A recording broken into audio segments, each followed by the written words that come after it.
Hey, yo, what's going on, guys? It's your boy Tez coming at you with the Eden Zero Chapter 144 breakdown, discussion, review, whatever you would like to call this. And man, yeah, I know I said it last time that it was getting good, but yo, it actually got good. Let's go into the detail. When we open up with the chapter, you get to see on the first page there is a character breakdown of our boy Gene, or Chris Rutherford, as we know him by his legal name.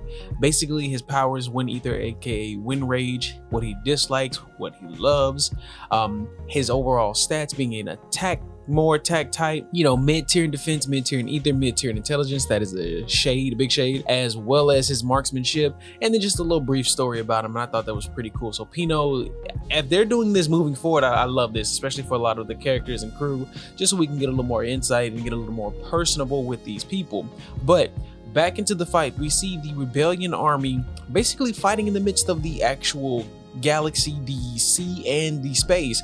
And even some of the people like, yo, that's kind of dope. Only in the IO cosmos do you get to fight in space and underwater at the exact same time, which is rather dope. And then you get the lovebirds of the crew kind of reminiscing about it, talking about the high tide, which we all remember, and hopefully stop the all link from activating, because once it does hit a high tide, all the robots are going to be shut down, and the rebellion is not about this, nor are the Eden's crew. So yeah, be mindful of that. But I did like the lighthearted moment between the crewmates. I can't think of the name, so apologies, as they were reminiscing about their time. So like, oh, that's really lighthearted.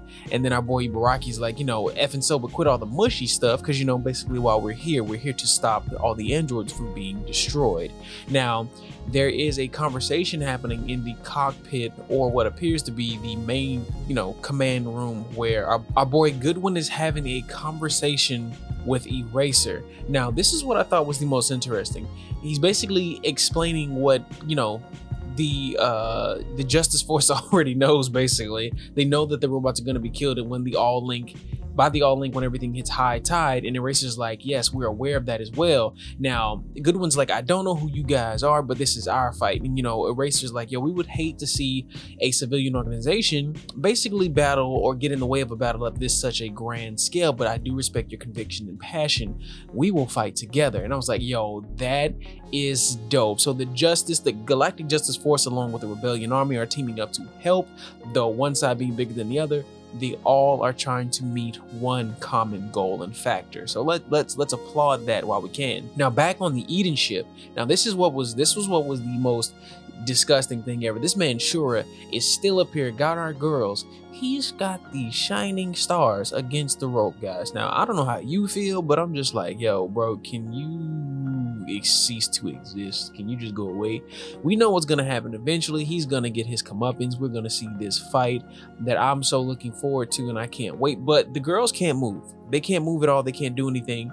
Hermit's trying to reach out to Shiki, and she does re-enable the ether comlink so that they can communicate, and she lets him know that there's trouble back on the ship. But just as he's rushing away, just as he's getting out of all the robots, basically removing them, one of them counts down. So there was a little trap put in amongst all these robots. Like, I knew there's no way Shura was just gonna send them all to him and then that be it. I'm like, there has to be some other reason, like, other than he could just beat them, he could just float away, he could just basically almighty push them away with his gravity. I'm like, no, it has to be something. There has to be more to this. And lo and behold, explosion.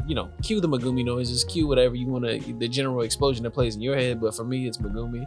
And Laguna, Chris, and Clean Art in space, like, yo, what is that? What was that explosion? He was like, yo, I think it's coming from where Shiki was. And Chris is like, I'll go check it out.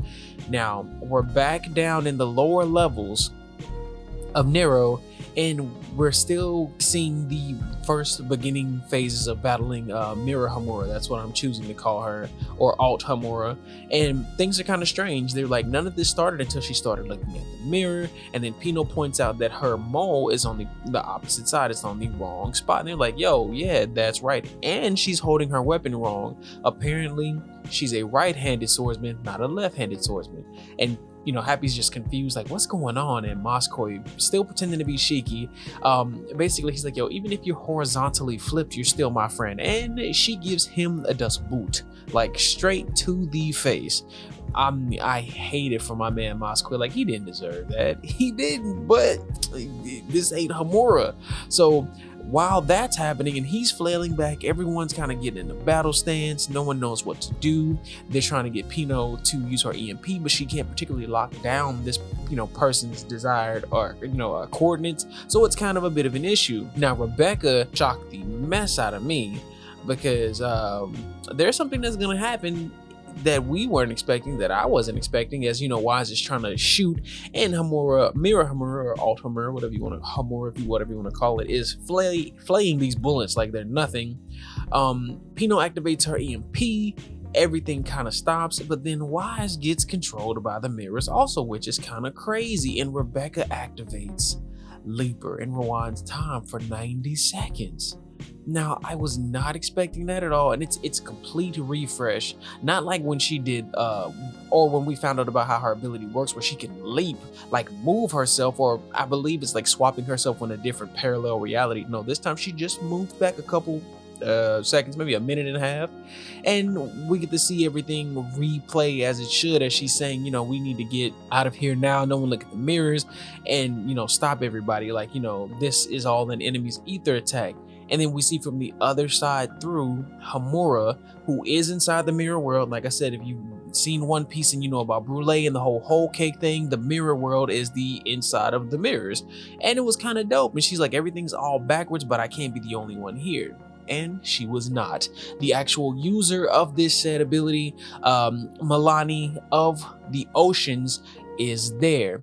And she's like, why are you out to assault my friend? She's like, you're from this world, here the you from this world just jumped out the mirror. Like, I've got nothing to do with that, but you can see this is my hunting style. I prefer to pick my prey off one by one, bringing them to the world to shatter them. So she thinks she's gonna take our girl Hamura down, but oh, is she mistaken, guys. And that's where we end off on chapter 144. Now, guys, things are heating up. They are definitely heating up. I'm gonna drop you a little gem. We might be getting, or we could be seeing in 145 from some leaks I've seen. We got an overdrive coming for our girl here, and it is looking spicy. So guys, if you haven't already, gravity punch that subscribe button. Make sure you got the bell notification turned on, like the video, comment, and stay tuned for everything else that is coming. Eden Zero, I appreciate you guys. Be good, be blessed. I'll holler at you later. Peace.